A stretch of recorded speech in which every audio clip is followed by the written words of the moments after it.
Al-Qadir case जो है इसके अंदर अभी तक ऑन रिकॉर्ड प्रोसिक्यूशन की आयोग की स्टेटमेंट भी देख ले, ₹1 का फाइनेंशियल बेनिफिट प्रूव नहीं होता जो इमरान खान साहब के पास जाता हो या उनकी बीवी के पास जाता हो। वो एक ट्रस्टी है, एक चैरिटेबल ट्रस्ट के, जो पब्लिक पर्पस ट्रस्ट है, जिसके बेनिफिशरीज वो स्टूडेंट्स हैं जो स्कॉलरशिप में वहां पे पढ़ रहे हैं। अगर आपको नैब इतनी सगी होती, ये कैसे नजीर भट्ट साहब है नैब के चेयरमैन हैं, इतने सीरियस होते, अगर इन्होंने इन्वेस्टिगेट करना ही था तो ये इन्वेस्टिगेट ये करते कि 2015 में जब हुसैन नवाज ने ये प्रॉपर्टी बेची आपको, तो उस वक्त वो 15 मिलियन पाउंड की प्रॉपर्टी 40 मिलियन पाउंड की कैसे बिकी? उसमें 25 मिलियन पाउंड का जो 10 अरब रुपया बनता है पाकिस्तानी प्रॉफिट हुसैन नवाज को हुआ है, और उसके वालिद उस वक्त प्राइम मिनिस्टर थे। अगर ये करप्शन ढूंढनी है तो ये है। वो जमीन मुझे अतिया नहीं मिली एज इमरान खान या एज बुशरा बीबी, वो जमीन जो है वो अतिया मिली एज डोनेट हुई एक यूनिवर्सिटी को जो एक चैरिटेबल ट्रस्ट है, और उस यूनिवर्सिटी का एक मरला, एक पानी की टैंकी भी इमरान खान के नाम पे नहीं है। इमरान खान उस यूनिवर्सिटी का ट्रस्टी है, जिस तरह शौकत खानम हो गया, जिस तरह नमल यूनिवर्सिटी हो गई, ये सारे ट्रस्ट हैं, इनको पूरी दुनिया से डोनेशंस मिलती है। अगर उस यूनिवर्सिटी को एक डोनेशन मिल रही है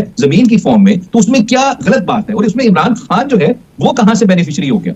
जब तक नैब का कानून है, सुप्रीम कोर्ट की जजमेंट्स ये कहती है नैब के कानून की तशरीह करते हुए, जब तक कोई फाइनेंशियल बेनिफिट एक्यूज्ड के ऊपर ना अक्रू हो रहा हो ₹1 का, तब तक नैब उस केस की जुरिस्डिक्शन भी अज्यूम नहीं कर सकती। देखें, फॉर इंस्टेंस मैं एक इदारा हूं, वो इदारे ने केस चलाना है किसी के खिलाफ भी, फॉर इंस्टेंस ABC मेरे खिलाफ चलाना है उस इदारे ने, तो वो इदारा ये नहीं कि उसका जो दिल करेगा वो केस चलाएगा। जब तक उस इदारे की कॉग्निजेंस या जुरिस्डिक्शन अज्यूम करने की कंडीशंस एग्जिस्ट नहीं करेगी, वो तब तक वो केस नहीं चला सकता। तो उसमें पहली रिक्वायरमेंट ये है कि कंडीशंस एग्जिस्ट करें, और वो पहली कंडीशन ये है इसमें इस शख्स ने कोई फाइनेंशियल बेनिफिट लिया हो, इसकी अनजस्ट एनरिचमेंट हुई हो। इस पूरी ट्रांजैक्शन में इमरान खान साहब की क्या अनजस्ट एनरिचमेंट हुई है तो उनको आपने यहाँ पे एक्यूज्ड बना दिया है कि उन्होंने यहाँ पे 190 मिलियन पाउंड की करप्शन की है। भाई 190 मिलियन पाउंड की तो इमरान खान का ऐसे कुछ लेना देना, नाम उन पे केस चल रहा है। आप उसको अलकादिर केसी का 1 million pound case, corruption case बना देते हैं। इमरान खान पे तो आपने 450 कनाल जमीन का केस बनाया कि जिन्होंने उसका फायदा लिया। जब कागज देखे, अलकादिर का ट्रस्ट डीड पड़ा, उसमें तो पता चला वो तो इमरान खान साहब के नाम पे ही, ना उसको बेच सकते हैं, ना उसका किराया ले सकते हैं, ना उसे ₹1 का कोई ₹1 का बेनिफिट नहीं ले सकते। तो ये नैब का केस ही नहीं बनता। मैं यही कह रहा हूं शुरू से, अगर नैब का केस ये बनता तो फिर नैब आगे